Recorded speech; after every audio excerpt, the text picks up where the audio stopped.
Let me pull it up over here. Going to all products.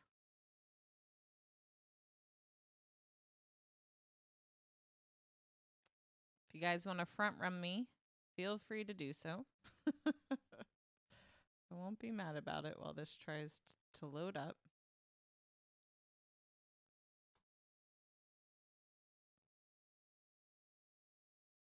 Yes, Big West, this one is a $500 challenge trade for next week. In case you're doing this in a separate account like I am, and I am going with the 66, the right at the money call. So right now, the mid on that is around 63 cents. It will, Tasty won't be so slow on me. There we go. Up now it's 72 cents. 62 cents, I mean, sorry. Okay, putting it in at 62. Maybe I should have just left it at 63 so I wouldn't have to redo this. And I have nothing wrong with everything being in the same account. Though I will say, and we saw this last week when Tasty had their issue, it is nice to have more than one brokerage platform, because if something happens and you really see a trade set up you want to take advantage of, it's nice to have a backup to go to. So that one filled 62 cents, guys. Let me send out that alert.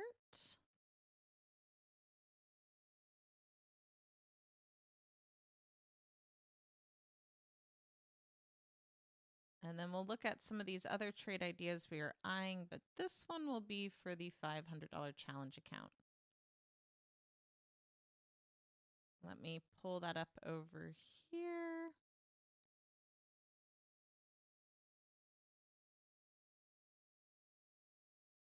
So once again, the thought on MO is it already has a valid bullish divergent bar on the weekly chart. We have one as well trying to form for this week. A beautiful job of holding the 30-period simple. Great work at doing that. Bollinger Bands still remain flat. Now, part of me wishes we kind of got into this yesterday because we did have that bullish divergent bar.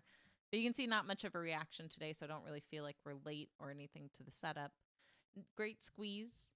Nice reset on momentum. And then 67.71, I think I mentioned as that target.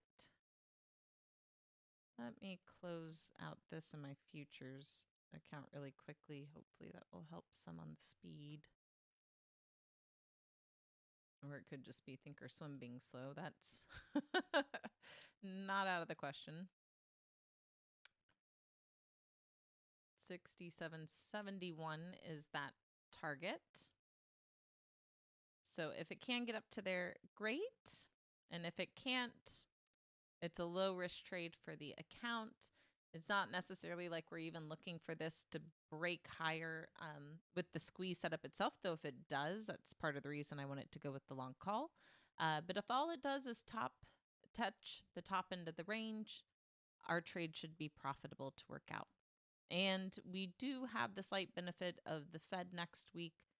More than likely, they're going to cut rates, right? That's been priced into Fed futures. So if they do manage to cut the rates, and for whatever reason it's not priced in already and the market has a bounce, MO might want to decide to trade with it, and that could help be the catalyst to reach our target there for this setup. So that is what I'm looking at on this as of right now. So let's go back to DKNG, because DraftKings I still thought looked kind of interesting. Now it's continuing to move lower. Maybe that's a clue we try and wait on this tomorrow. It has an 8.5 out of 10 follow through rate, so may not get the bounce. But it makes for kind of a cheap trade idea, certainly. Let me pull up my Tasty here really quickly, because I know we were pricing this out earlier. So what was our target? 46.79. 35 cents. If it does get back up into that range, we know this will be in the money. Could go a bit higher. I kind of like the idea, though, of keeping it cheaper like this. Because, one, we should still have some extrinsic value on this. It is, ideally, if the follow-through happens, we're looking for it by tomorrow. So should maybe get a little bit better of a profit than what we're seeing here at the moment in regards of risk versus reward. But from an intrinsic point of view, would certainly still be profitable overall. And if it doesn't, it's a small risk for the account. It's certainly not anything we couldn't do or handle. So I might take this one as well, guys. How is PLTR also looking into the close? Is that holding up well? I know we're limited on time here. Yes. Okay, I think out of the two, I prefer PLTR. So let me get this one set up, and then if I have a chance, I'll jump into DK and G as well. PLTR, this will be for the monthly expiration next week. And happy to go over those in a second, Ivan. And then Trader G, the challenge is just about teaching how to manage risk accordingly with a very small amount of capital. It's something I've done, in the past. I haven't, to date, we're profitable on the strategies. It's not necessarily about like always getting a double or anything like that. It's trying to teach proper risk versus reward for people maybe just starting, or those of us with a smaller, pocket purse to be able to trade with. Because in my opinion, and what I have found over the years of teaching, is if you can teach somebody to be that mindful of risk tolerance in a small account, it's easier to grow into larger accounts as well. So PLTR is starting to get a nice move higher, back above the 30 SMA, holding it as support with recent daily true lows, looking for a bounce back into 180 or higher. Went out to next week to give this a little time, but with an out of the money butterfly to keep capital costs low. And then, as always, do what you think is best.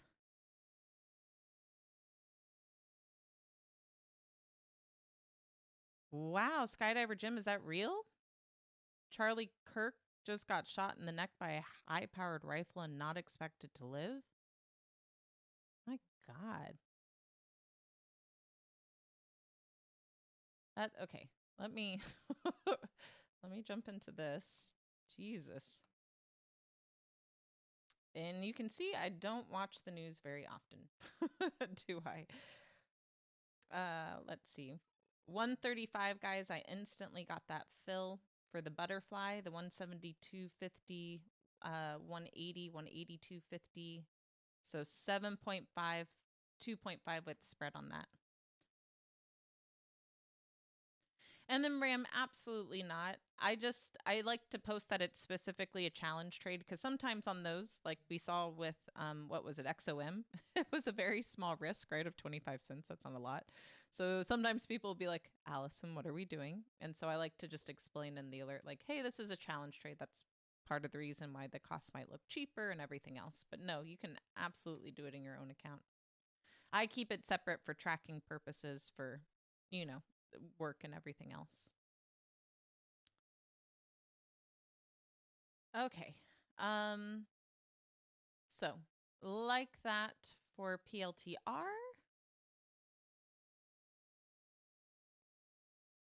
Yes. Rush slip, absolutely. For MO, if I close that out, I will let y'all know. Now on the trade I just opened in PLTR, no, that will be alerted to the small bot room. But any challenge trade I open and close, that will be put on socials, talked about here on Twitch, absolutely. It was a nice double on XOM, wasn't it? I hope some of you guys held on at least a little bit that day because it got close to target. I don't think it ever quite met, but nice follow through. Do I have April? Oh my gosh, no, that's September. See, and this is where those automated alerts would really be beneficial for me. No, I was modifying an old alert, guys. September. Next week. Thank you for fixing that, y'all.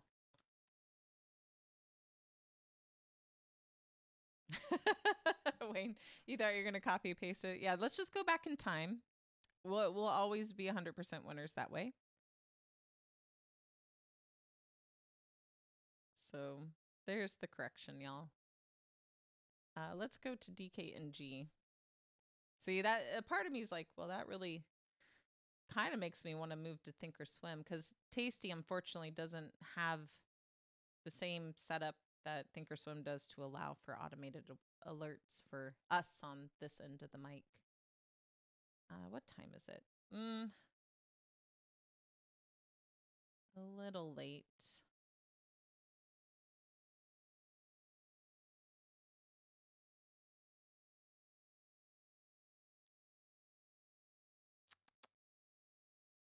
Well, guys, if you want to do it, you know what I like.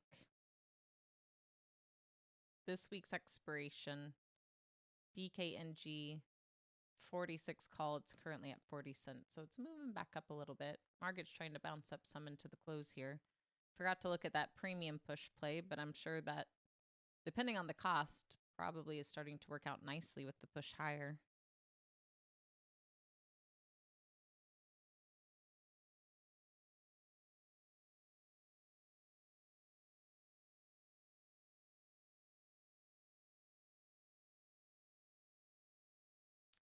I wish it wasn't so close to the end of the day.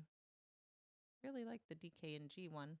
What was the other one I talked about that was Lotto? Oh yeah, NXTT.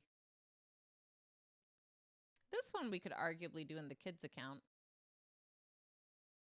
Let me set that up because you should still be able to buy the shares on this right after market close for those of you who want to.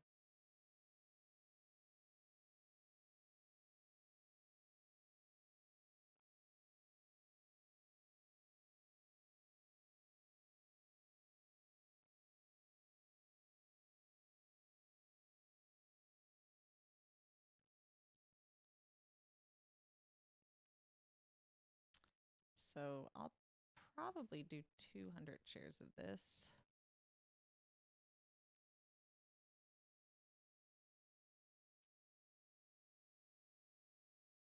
This is a lotto play in the kids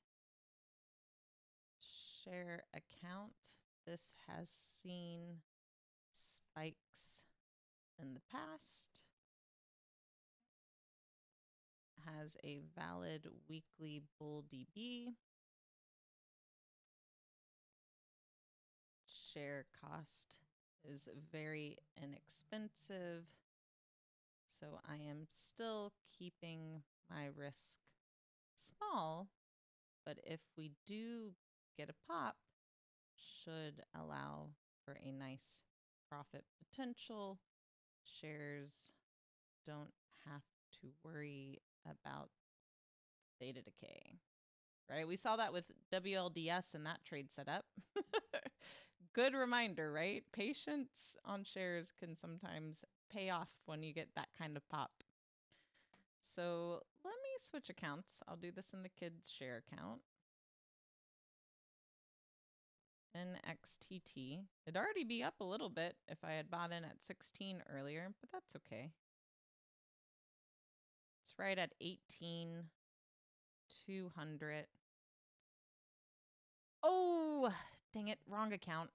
This is why I leave my day trades, guys. Let me opposite order. You just get out of this account for a scratch, hopefully. Okay. Let's try that again. I want to buy this 18,200, but in the kids account. There we go. Okay. So let me go over to that account. What was my exact fill? 1798. So let me put that in. 1798, 200 shares, $36. Not a big deal. Oh, and it is a call butterfly. Dang it. Thank you. Geez, clearly I should have caught that a bit more. Well, let's just copy. Correction. This is a call butterfly for next week. Once again, those automated alerts. I wouldn't have an issue because they would automatically be automated when I jump in. Thank you for the catch, y'all. Yeah, definitely should be calls. Just for reference, y'all, I usually do not do credit broken wing butterflies. It's not that they're viable. Bruce here at Simpler would be a great person to follow if that is one of your preferred strategies or something you want to learn about. But whenever I do broken wing butterflies, they will always be debit broken wing butterflies. So if you see it say that on the put side, right, and it's those strikes, probably not it.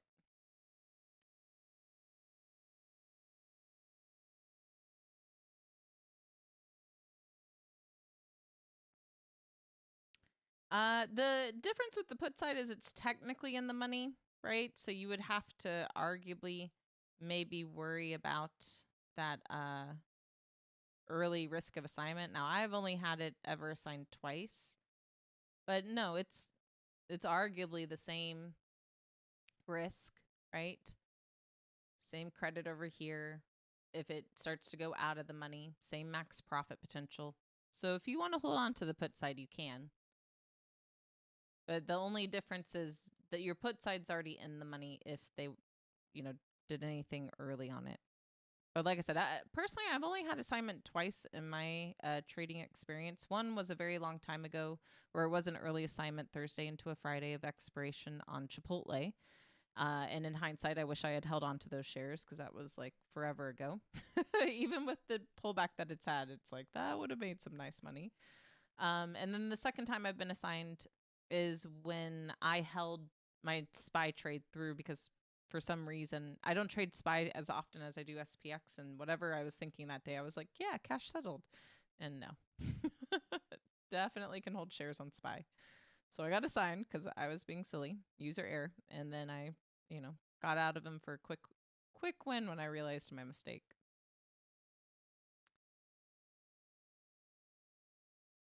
But technically speaking, no. Same thought process on the trade idea. It's just the opposite basically of what I did in the sense that it's a technically a credit, right? And you're looking for it to move out of the money rather than in.